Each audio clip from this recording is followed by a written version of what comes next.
dengan kenyataan bahwa investor asing itu paham kondisi kita. Jadi kita tidak bisa bohong soal ini. Apa sih? Misalnya, inkonsistensi kebijakan, birokrasi yang jelimet. Itu nggak bisa kita presentasi dan bilang, oh our bureaucracy is working well. No. Mereka punya informasi yang lengkap. Kemudian, kekakuan dan irregularitas antara pusat, provinsi, daerah. Kemudian praktek korupsi, faktanya masih terjadi kok. Kemudian kita bicara tentang infrastruktur pendukung yang masih lemah. Jadi saya rasa kita harus mulai dengan mengakui kita punya masalah. Lalu kita akan melakukan koreksinya. Jangan ditutup-tutupi.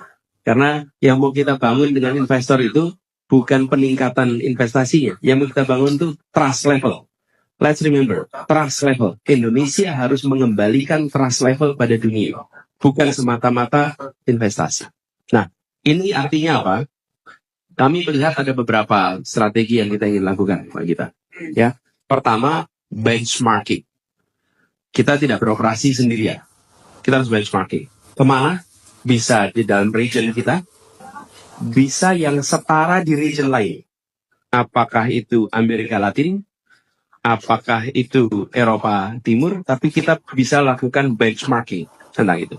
Yang kedua, ini tidak bisa tidak menciptakan iklim kepastian hukum. Ini sudah tidak ada.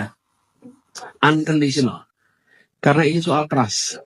Bahkan saya sempat bicara dengan beberapa orang, selama perjanjian investasi itu tidak mau ditandatangani di Indonesia, tapi ditandatanganinya di Singapura atau di tempat lain, artinya mereka nggak percaya dengan sistem hukum kita.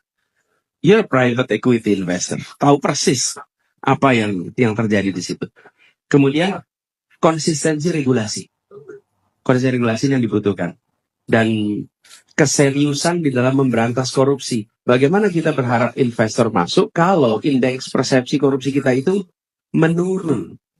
Dunia membutuhkan indeks persepsi korupsi yang meningkat dan keseriusan di dalam membereskan soal korupsi. Yang lain-lain itu teknokratik. Apakah itu logistik dan lain-lain. Nah, manusia berkualitas itu take time untuk melakukannya. Jadi saya melihat reform di bidang hukum, birokrasi ini mendasar.